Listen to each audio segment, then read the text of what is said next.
무엇이 가장 아름다운 것이라고 생각하십니까? 물론 하나님께 창조하신 이 자연 만물, 참 자연 속에 아름다운 것이 참 많습니다. 제가 이 세상을 다 돌아보진 않았지만은 산과 들과 이 나가보게 되면 정말 아름다운 것들이 많아요. 또 창조하신 동물들 중에서도 정말 아름다운 것들이 많이 있습니다. 그래서 하나님께서는 이러한 것들을 만드시고 난 다음에 뭐라고 말씀하셨습니까? 보시기에 좋았더라. 하나님 보시고 너무 좋아하셨어요. 그리고 좋아하셨는데 제일 마지막 날 사람을 만드시고는 뭐라고 말씀하셨습니까? 심히 좋았더라. 그러니까 이 세상의 창조물 중에서는 가장 아름다운 것이 사람이에요. 사람이 가장 아름답습니다. 또 한 질문을 드립니다. 그럼 이 세상에 가장 악한 존재는 뭘까요? 이제 대강 짐작이 가시죠? 창세기 6장에 보시게 되면은 여호와께서 사람이 죄악이 가득함을 아시고 그의 마음으로 생각하시는 모든 계획이 항상 악할 뿐임을 이렇게 보셨다고 그랬어요. 그래서 사람 지었음을 한탄하셨다 그랬어요. 또한 예레미야 선지자가 만물보다 거짓되고 심히 부패한 것이 사람의 마음이다. 그러니까 사람이 가장 아름다운 존재도 될 수가 있고 또 사람이 가장 악한 존재도 될 수가 있다라는 것을 오늘 성경이 우리에게 말씀해 주고 있습니다. 자, 모순이잖아요. 그런데 이와 똑같은 모순이 또 하나 있는 곳이 있어요. 그것이 교회예요. 하나님께서 택하신 백성들이 모여서 교회를 이루고 있는 곳이 이 세상에서 가장 거룩하고 가장 정의롭고 가장 사랑에 충만한 곳입니다.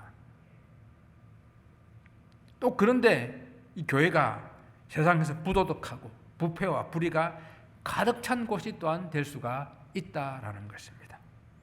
그럼 무엇이 이 가장 아름다운 하나님의 교회를 세상보다 못한 부패와 불의와 그런 자기 가득한 곳으로 만들게 되는 것일까요?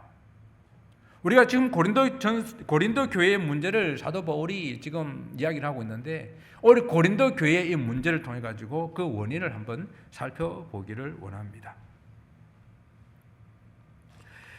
고린도 교회는 그리스도 안에서 누리는 자유에 대해서 그들이 오해를 하고 있었다라는 것입니다. 그리스도의 구속의 은혜로 모든 죄의 속박으로부터 우리는 자유케 되었습니다. 이는 진리예요. 또한 이 그리스도의 구속의 속박은 그동안 모든 그 속박의 율법에 얽매여 있던 그런 죄의 죄척으로부터 다 면제받고 완전한 그런 자유함을 얻게 하셨습니다. 이게 그리스도 안에서 우리는 자유자라는 것입니다.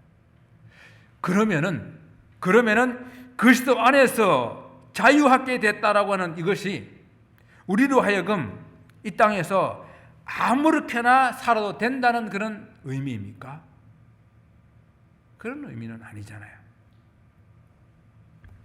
자, 오늘 우리가 읽었던 본문의 말씀을 가지고 한번 살펴보게 되는데 사실 이제 본문의 말씀은 그 누가 한 말인지 이렇게 따옴표가 없어가지고 조금 이렇게 구분하기가 어려워요. 그래서 좀 혼동스러울 수가 있습니다. 그래서 제가 다시 이 고린도 교회 성도들이 한 말이 뭔지 그 성도들의 한 말을 가지고 사도 바울이 뭐라고 또 말했는지 구분해서 한번 보도록 하겠습니다. 자, 고린도 교회 성도들이 이렇게 말합니다. 내게는 모든 것이 다 가하다. 이게 나는 자유자이기 때문에 모든 것을 다 할 수 있다라는 그런 말이에요. 그러니까 사도 바울이 모든 것이 다 가다고 말하지만은 그것이 다 내게 유익한 것은 아니다라고 사도 바울이 말하는 거예요. 여러분들이 그 성경책에다가 이렇게 표시를 이렇게 한번 해보세요. 사도 바울이 말, 고린도 교회 성도들의 말. 또 그렇게 말하니까 고린도 교회 성도들이 다시 그리스도께서 우리를 자유케 하셨기 때문에 우리는 모든 것이 다 가하다니까, 모든 것을 다 할 수 있다라니까라고 다시 힘주어서 강조합니다. 그래서 사도 바울이 그래 모든 것이 다 가하지만은 그것 때문에 나는 누구에게든지 무엇이든지 얽매이지 않을 것이다 라고 이렇게 말을 하는 거예요. 여기서 얽매이지 않는다라고 하는 것은 뭔가 하면요, 모든 것이 강하기 때문에 마음대로 방종하게 살게 되게 되면은 그 자유가 오히려 그 사람을 어떻게 해요? 죄의 종이 되게 하고 죄의 올가매게 되게 됩니다. 여러분 한번 보세요. 자유를 주장하는 사람들이 그 자유 때문에 오히려 다른 것에 종이 되어 있지는 않는지. 그래서 사도 바울은 그래? 자유 때문에 마음대로 망치하고 살아가는 그런 세상에 나는 무엇이든지 그런 곳에 나는 얽매이지 않을 것이야 라고 이렇게 말을 하는 거예요. 얽매인다는 말은 다른 말로 그 어떤 것에도 지배당하지 않을 것이다 라는 말로 이해하시면 돼요. 성도라고 하는 것은 이 주어진 그 자유로 세상이 주는 어떤 제약된 삶에 절대 지배당하지 않는다라는 것입니다. 왜 이런 말을 하는가 하면은 당시 고린도 교회 성도들은요, 그리스도께서 율법으로부터 죄로부터 모든 굴레로부터 자유케 하셨다 하는 이 말을 잘못 오해하여서 모든 법률과 모든 규제로부터 자유하게 되었다라고 생각을 한 것입니다. 그러면 모든 것이 내게 가하다고 하는 이 말이 내가 마음대로 살아도 된다고 하는 이것이 그리스도인들이 가지는 진정한 자유라고 말할 수 있을까요? 이것이야말로 그리스도 안에서 얻게 된 이 정말로 귀한 자유함을 잘못 이해하는 것이고 그 자유를 잘못 오용하는 것, 오해하는 것이라는 이야기입니다. 만약에 여러분들 자녀가 이제 18살이 돼가지고 18살 된 아들이 있다 치십시다. 이제 고등학교를 졸업하고 대학을 가게 되어서 타주로 이사를 가게 됐어요. 그동안 고등학생이라는 그 굴레 때문에 또 미성년이라는 그 굴레가 씌워져 가지고 하고 싶은 거 많은데 하지 못하고, 부모의 잔소리 간섭 받아가면서 살았는데 이제 막 집 떠났으니까 야, 자유다, 마음대로 해야지, 그래서 자유를 누리게 됩니다. 여러분, 이것이 착각이잖아요, 그죠? 이것이 자유에 대한 오해잖아요. 이제 부모를 떠나가지고 마음껏 누릴 수 있는 그 자유함이 있는 것 같지만은, 그러나 그 자유함 속에는 이제는 무한 자기 책임, 내가 결정하고 내가 판단하고 그 일에 대한 책임을 지고, 그 자유는 무한 책임이라는 것이 뒤따른다라는 것을 알아야 되는 것이거든요. 우리 성도들도 마찬가지입니다. 그리스도께서 우리 모든 죄를 대신 지시고 십자가에 죽으심으로 우리는 죄로부터 죽음으로부터 자유한 몸이 되었습니다. 구속받았다는 이야기예요. 그러면 그 자유로 우리가 마음대로 살아도 된다는 뜻이 아니라 그리스도인으로서 가져야 할 무한 책임이 이제는 우리들에게 주어졌다라는 이야기입니다. 그래서 사도 바울은 말합니다. 모든 것이 내게 가하다라고 말하지만은 그것이 다 내게 유익한 것이 아니라, 이 말은 내가 모든 것을 할 수 있기 때문에 내 마음대로 한다고 그것이 모두가 다 내 신앙생활에 내 삶에 유익한 것이 아니다라는 것을 바로 알아라는 이야기죠. 더군다나 성도라고 하는 것은 교회 공동체 속의 한 일원이거든요. 그런데 그리스도로부터 얻은 자유를 자기 개인의 자유로만 생각하고 그렇게 행동한다 하면 공동체가 큰 해를 입게 됩니다. 어떤 사람이 배를 타고 가는데 그 배 타고 가다가 자기 자리에 앉아가지고 자꾸 배 바닥을 이렇게 긁는 거예요. 뚫는 거죠. 그러니까 옆에 있는 사람이 당신 지금 뭐 하는 거예요? 그러니까 아니, 내가 내 돈 내고 이 배를 타고 이거 내 자리니까 내가 이 하는데 당신 무슨 상관이 있냐고. 계속 뚫으면 어떻게 되겠어요? 왜? 배에 구멍이 생기는 거예요. 그러면 배가 침몰하게 되는 것입니다. 이 공동체거든요. 우리가 결코 나 혼자 살아갈 수가 없고, 또 우리는 더불어 살아가면서 내가 한 행동은 반드시 어떤 모습으로든지 다른 사람에게, 공동체에게 영향을 끼친다라는 사실을 우리는 알아야 돼요. 13절에 계속 이야기하고 있습니다. 그러니까 고린도 교회 성도들이 다시 말합니다. 음식은 배를 위하여 있고 음식은 배를 위하여 있고 배는 음식을 위하여 있다라고 이렇게 말을 하는 거예요. 자, 그래서 이 말은 단지 음식이라고 하는 것은 사람들이 먹고 배부르기 위해서 존재하는 것이 아닌 것이기 때문에 무슨 음식이든지 그냥 먹든지 그냥 상관이 없지 않느냐. 또 몸도 그 음식을 위해서 존재하는 것이기 때문에 음식 규례들 뭐 먹지 마라 먹어라 이렇게 하는 것들 아무 상관없이 그냥 내가 먹고 싶은 대로 식욕 당기는 대로 내 식욕을 충족시키기 위해서 아무런 절제 없이 먹고 마셔도 상관없지 않냐 하는 그것이 바로 이 말씀이에요. 13절의 말씀. 그래서 그들은 하나님께서 나중에 이것저것 다 폐하실 것인데 뭐 그렇게 선포를 합니다. 이 말은 물론 사도 바울이 율법의 음식 정결법을 더 이상 이 이방 그리스도인들은 지킬 필요가 없다라고 가르쳐 주었지요. 그래서 예루살렘 회의를 통해 가지고 더 이상 이방 기독교인들은 유대인들이 지키는 그 엄격한 규율들, 율법들, 음식 정결법들 그런 것들 다 지킬 필요가 없고 정말 몇 가지만 이렇게 지키면 된다라고 이야기했잖아요. 또 그렇게 가르쳐주고 그렇게 고린 성도들이 배웠습니다. 그 이야기를 가지고 지금 말하는 거예요. 고린도 교회 성도들이 주장하는 음식과 몸에 대한 이 비유로 그 사도 바울의 가르침을 가지고 말하는 그 비유는 그들이 이 자유, 음식에 대한 자유라는 이 자유를 남용한 그런 모습입니다. 몸도 단지 음식을 위해서 존재하는 것이기 때문에 식욕을 위해서 몸이 필요하듯이 어떻게 그들은 주장하는가 하면은 성욕도 몸이 필요하면은 마음대로 해도 된다라고 이렇게 주장하는 데까지 갔다는 거예요.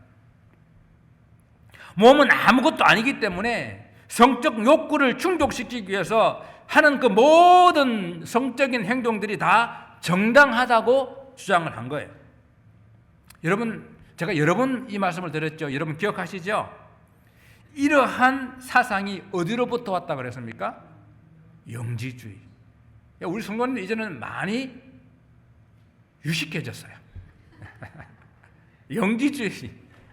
이런 교회 없어요. 히브리어로 축복하는 교회가 없다니까요. 영지주의. 영과 육이 분리되어서 영은 고귀하지만 육신은 하찮은 그런 살덩어리 그것뿐이라는 거예요. 이런 영지주의의 이단 사상을 통해 가지고 영과 육을 분리해 가지고 육체로는 어떤 죄를 지어도 상관이 없다라는 그런 주장을 하는 것입니다. 고린도 교회가 지난번에 음란의 죄, 그 음란의 죄를 지었고 또 교회도 그 일을 방치하게 됐던 이유가 이런 곳에 있는 거예요. 그들은 육체적인 그런 방탕함이 죄가 되지도 않았고 또 아무런 문제도 되지도 않았습니다. 오히려 그런 일들을 장려하고 정당화하고 그런 것들을 이렇게 많이 행했던 그런 모습들이었다는 이야기입니다. 그러니 교회가 어떻게 됐겠어요? 이미 영혼은 구원을 받았기 때문에 육체로는 무슨 죄를 지어도 괜찮다라는 그런 사상, 그걸 가지고 있으니 그 교회가 어떻게 되겠냐 하는 이야기입니다. 그런데요, 지금도 그런 이단이 있는 거 아세요? 구원파가 그래요. 구원파는 영혼이 구원받고 난 다음에 죄를 지어도 그 죄는 전혀 죄가 아니다라고 가르칩니다. 이러한 주장에 대해서 사도 바울이 오늘 뭐라고 말씀하십니까? 13절 말씀이에요. 제가 13절을 일단 적어놨는데 잠깐만요. 네, 13절 말씀입니다. 자, 13절 말씀에 고린도 교회 성도들이 음식은 배를 위하여 있고 배는 음식을 위하여 있다. 그래서 하나님은 이것저것 다 폐하시리라 이렇게 말하니까 13절 후반에 사도 바울이 뭐라고 말을 합니까? 몸은 음란을 위하여 있지 않고 오직 주를 위하여 있으며 그리고 주님도 그 몸을 위하여 계신다라고 이렇게 13절 후반절에 말하는 거예요. 이게 13절 전반절의 이야기는 고린도 교회 성도들의 이야기고 후반절 이야기는 거기에 대한 사도 바울의 이야기라는 거예요. 사람의 몸이 성적인 욕망을 채우기 위해 존재하는 것이 아니라는 겁니다. 성도의 몸은 무엇을 존재한다고요? 주를 위해서 존재한다고요. 몸이 단지 음식으로 채우고 성적인 욕망인 도구가 아니라 우리 주님께서 주님을 위해서 우리 몸이 존재해야 되고 주님도 우리의 몸을 위해서 계시기 때문에 우리 몸은 지극히 존귀한 귀한 그러한 존재라는 것입니다. 그리고 고린도 교회가 말하고 있는 이 음식과 몸의 비유도 사실 적당하지가 않아요. 왜냐하면요, 음식과 몸의 관계가 정말 관계와 이렇게 몸과 그 음행을 하는 그런 관계는 너무도 차이가 있지 않아요? 어떻게 그걸 함께로 이렇게 비교해가지고 그렇게 자기 편할 대로 자유에다가 끌어 맞추는 것입니까? 사실 우리가 몸과 음식의 비유도 좀 곰곰이 생각해 보게 되면은 아주 밀접한 관계가 있어요. 분리해서 생각할 수가 없습니다. 사람이 어떤 음식을 먹냐에 따라 가지고 건강이 좌우되잖아요. 그렇지 않아요? 오늘날 사람들은 많은 그런 질병들 사실 먹는 음식 때문에 생기는 질병이 얼마나 많습니까? 그런데 사람이 그 몸으로 짓는 죄는 또 얼마나 그 영혼에 깊은 영향을 미치겠어요. 하물며 음식이 몸에 그런데 이 몸이라는 이 단어를 헬라어로 삭스라는 단어가 있는데 그거는 그냥 살이라는 뜻이고 그 단어를 쓰지 않고 소마라는 단어를 썼어요. 이 소마는 뭡니까? 소마라는 이 단어는요, 단순히 육체, 고기 덩어리 그 이상의 의미, 영혼과 육신이 분리될 수 없는 유기적인 관계로서의 그 몸, 전인격적인 존재로서의 그 몸, 그 몸을 말하는 거예요. 그래서 몸과 영혼이 우리가 구분은 할 수 있지만은 그것은 분리는 되지는 않는 거예요. 그런데 이 육체로 짓는 죄가 마음과 영혼에 아무런 영향을 미치지도 않는다라고 전혀 별개의 것이라고 억지 주장을 하고 있는 이 성도들, 나는 자유로운 영혼이다라고 하는 사람들 있죠. 그래서 마음대로 행하는 사람들, 자유로운 영혼 어디? 그들의 그런 행동들이 그 육신이 얼마나 피폐하게 되는지, 그걸 또 그 영혼은 얼마나 또 공고한지요. 그거는 결코 서로 분리가 될 수가 없는 것입니다. 이러한 모습들은 전적으로 고린도 교회 성도들이 하나님께 주신 그런 자유를 잘못 오용하고, 그래서 그들이 범죄하게 되어서 거룩한 하나님의 공동체를 깨트리고 허물고 있었던 것입니다. 자, 결론을 내립니다. 하나님의 백성들이 모인 교회가 세상보다 더 부도덕하고 부패와 불의로 가득하게 될 수 있는 이유가 어디에 있다고요? 하나님께서 주신 자유에 대해서 잘못 오해하여 행동하게 될 때, 우린 자유다, 그것으로 말하면 생긴다는 이야기입니다. 그래서 우리는 오늘 본문의 말씀을 가지고 우리 성도의 몸이 뭔가, 성도의 몸이 뭔가 하는 것을 네 가지로 생각을 해 보겠습니다. 하나님께서 예수 그리스도를 통해 주신 소중한 자유, 이 자유된 잘못된 생각은 정말 우리가 바로잡을 수 없는 것일까? 무엇으로 이것을 바로잡을 수가 있을까? 세상 철학이나 사상이나 세상이 다 그런데 하는 시대적인 그런 유행이나 흐름으로서가 아니라 성경이, 하나님의 말씀이 우리 성도들의 몸을 무엇이라고 말씀하는지 귀를 기울일 수 있기 원합니다. 성경은 성도의 몸을 뭐라고 말합니까? 장차 부활에 참여할 몸이라고 말합니다. 여러분, 우리 기독교의 핵심은 십자가와 부활이에요. 주님께서 우리의 죄를 위해서 십자가 지시고 대속의 죽음을 죽으신 것을 우리는 다 알고 있습니다. 그 십자가에 우리 교회가 세워졌거든요. 그리고 그 죽으신 것으로 끝난 것이 아니라 주님께서는 죽음에서 부활하셨습니다. 자, 그럼 질문해 볼게요. 주님께서 부활하실 때에 그 주님의 부활이 단순히 영혼만 부활하셨습니까? 육신도 부활하셨습니까? 육신도 부활하셨잖아요. 사람들이 만질 수 있고 사람들이 볼 수 있는 그런 육신으로 부활하셨잖아요. 그런 부활하신 예수님을 제자들이 보았고 40여일 동안 이 땅에 계시는 동안에 수많은 사람들이 보았고 마지막에는 그 성천 하늘로 올라가실 때도 그 육신을 가지고 올라가시는데 그것을 500여 성도들이 함께 동시에 보았잖아요.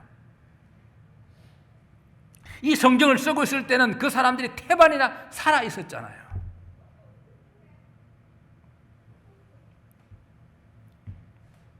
자, 이렇게 육신으로 부활하신 우리 주님, 이 부활은 바로 장차 우리 부활의 표상이 되는 거예요. 우리도 장차 예수 그리스도께서 우리를 부활시키실 때에 우리도 단순히 영혼만 부활되는 것이 아니라 우리 육신이 함께 부활된다는 이야기예요. 우리 오늘 여러분 우리가 매 주일 예배 때마다 사도신경 고백하죠. 어떻게 고백했습니까? 몸이 다시 사는 것과 이것이 그냥 우리가 그냥 예배 순서에 그냥 이래서 그냥 하는 그런 암송하는 그런 어떤 구절이 아니라 진정한 내 마음에서 이것을 믿고 고백하는 신앙 고백이요. 우리는 그렇게 되기를 믿는 겁니다. 그렇습니까? 예, 우리 몸이 부활합니다.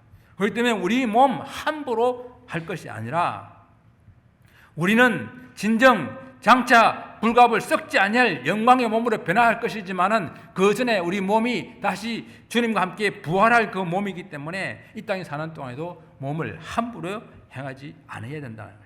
몸으로서 함부로 죄를 짓지 않아야 된다는 이야기입니다. 영지자들이 말한 것처럼 몸이 아무것도 아닌 것이 아니라는 이야기입니다. 오늘 하나님께서 이 주님을 다시 살린 것처럼 또한 우리도 그의 권능으로 다시 살릴 것이라고 오늘 본문 14절에 말씀하고 있습니다. 하나님께서 다시 우리를 부활시키실 때에 우리 몸도 부활하게 될 것이에요. 여러분 몸을 소중히 귀하게 다루시기를 바랍니다. 두 번째는 그리스도의 지체로서의 몸입니다. 우리 성도의 몸은 뭔가? 그리스도의 지체라는 이야기입니다. 바울이 가장 안타깝게 생각하는 것은 사람들이 몸을 함부로 굴리고 그 몸으로 함부로 범죄함으로 하나님의 교회가 더럽혀지는 것이었거든요. 왜냐하면 성도의 몸은 주님의 거룩한 한 지체가 되는데 그걸 알지 못하고 마음대로 행하고 있다는 이야기입니다. 그래서 오늘 본문 15절 말씀을 우리 같이 한번 읽어보겠습니다. 15절입니다. 같이 한번 봅니다. 너희 몸이 그리스도의 지체인 줄을 알지 못하느냐? 내가 그리스도의 지체를 가지고 장래의 지체를 만들겠느냐? 결코 그럴 수 없느니라. 여기서 지체라는 이 단어는 무슨 말인가 하면요, 실제적으로 우리의 팔, 다리 같은 신체 일부를 가리키는 그런 단어예요. 그러니까 성도 한 사람 한 사람이 거룩한 주님의 교회를 이루고 있는 중요한 지체가 된다는 이야기입니다. 하나님의 교회는 눈으로 보이는 이 건물이 아니라 예수 그리스도를 믿는 성도들 한 분 한 분, 한 사람 한 사람의 교회잖아요. 그러니까 성도 한 사람 한 사람이 주님의 교회를 이루는 지체이기 때문에 우리 성도가 서로 세상과 연합하고 범죄하고 그다음에 장녀와 연합하게 되게 되면은 주의 몸이 그렇게 더럽혀지고 주의 몸이 그렇게 범죄케 되고 주의 몸이 그렇게 장녀에 합하게 되는 그러한 죄를 짓게 된다는 이야기입니다. 사도 바울이 그래서 너무도 안타깝게 이야기를 하고 있는 거예요. 우리 지체 중에 조그만 하나 더러워지게 되면 전체가 더러워지는 거예요. 여러분 이런 이야기 알죠? 벨주부전에 나오는 이야기인데 바다의 용왕이 큰 죽을 병에 걸려가지고 그것을 살 수 있는 길은 살아있는 토끼 간을 먹어야 된다. 그래가지고 벨주부 자라를 지상에 파견하잖아요. 자라가 가가지고 토끼를 만났습니다. 토끼를 보고 토끼를 잘 꼬셔가지고 바다에 아주 귀한 건 준다고 꼬셔가지고 데리고 가서 이제 딱 갑자기 이 간을 먹어야 우리 용왕님이 살아난다고 간을 달라 그러니까 그때 토끼가 정신을 차리고 기치를 발해가지고 내가 간을 집에 두고 왔다 그랬잖아. 집에 감춰뒀는데 그걸 같이 가서 가져오자고. 그래 그 간을 다시 가지러 육지에 올라왔는데 토끼가 이게 도망을 치게 됐죠. 그 육지로 다시 올라왔다가 토끼를 놓치는 어리석은 자라 같은 그런 생각, 그것이 무슨 생각인가? 우리 지체가 떨어질 수가 없는데, 여러분 오늘 너무 급해가지고 여러분 다리 하나 집에 두고 오신 분 계세요? 떨어질 수가 없잖아요. 그것이 우리 교회라는 연합체, 공동체라는 이야기거든요. 세상의 모든 성도들이 이 거룩한 하나님의 교회로 그리스도의 지체가 되어 있다는 것을 우리는 기억하고, 내가 더럽혀지는 것이 곧 그리스도의 몸을 더럽히는 것이다라고 우리는 기억을 해야 됩니다. 세 번째는요, 우리는 하나님의 거룩한 성전으로서의 몸입니다. 여러분, 부부가 결혼을 하면 한 몸이라 그러잖아요. 히브리어로 바다크라 그러는데 딱불처럼 딱 붙어서 한 몸이 되었다 그러는 거거든요.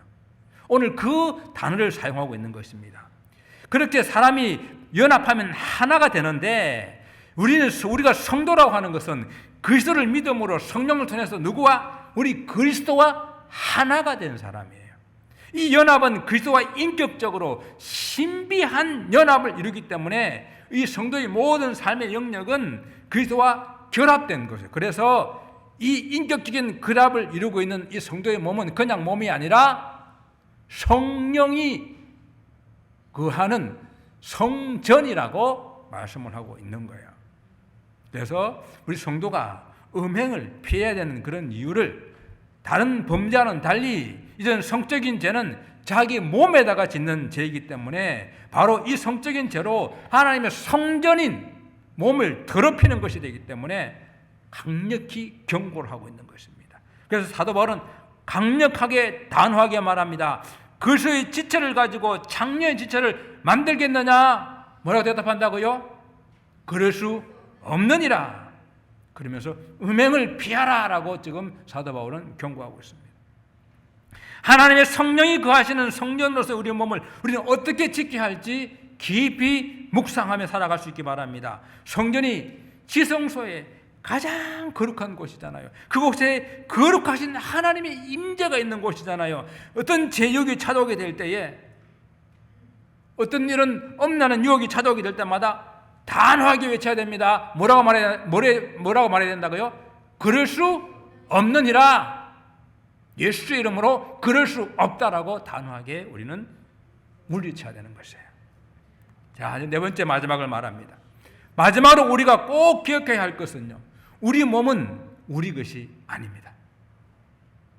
우리 한번 따라 할까요? 내 몸은 내 것이 아닙니다. 정말 그 고백대로 사시길 바랍니다.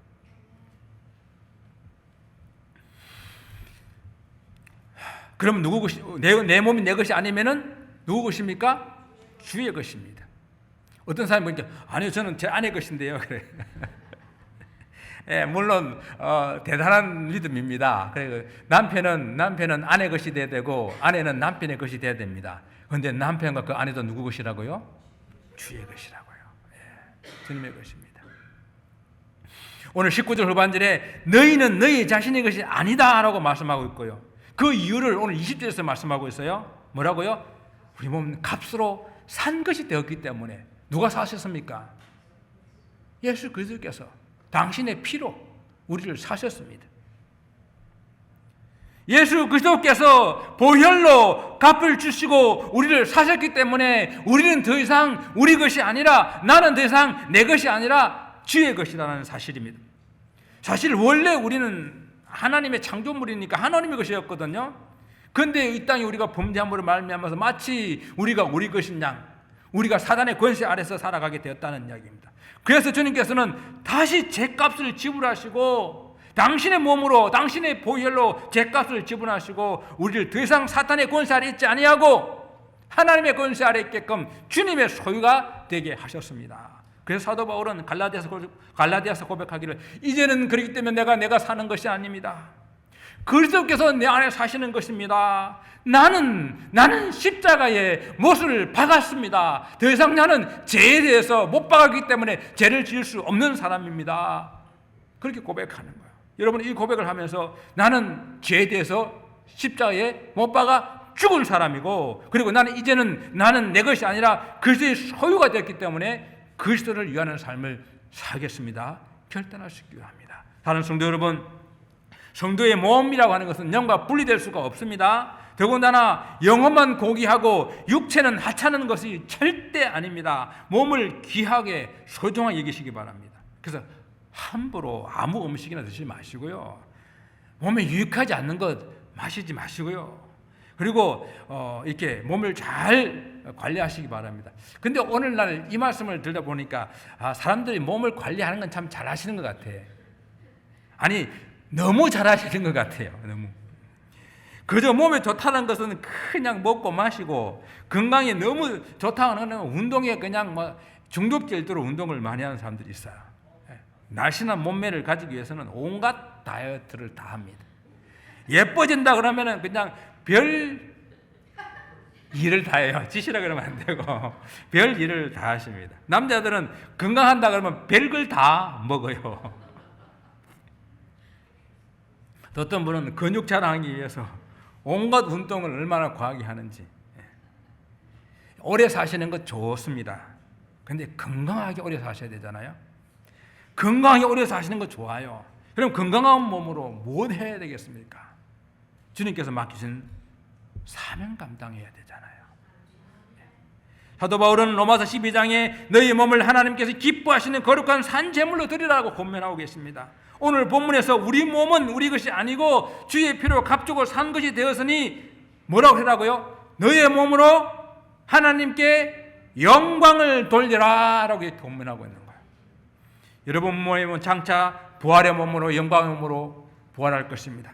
여러분 몸은 그리스도의 지체입니다. 여러분 몸은 하나님의 거룩한 성전입니다. 그래서 여러분의 것이 아니라 주님의 것이라는 사실을 기억하시고 우리에게 맡겨진 일 잘 감당하는, 그래서 주님 보시는 그날에 정말 주님 앞에 언제 서는 그날에 잘했다 잘했다 칭찬받는 모든 성도들이 되시기를 주님 이름으로 축원을 드립니다. 기도하겠습니다.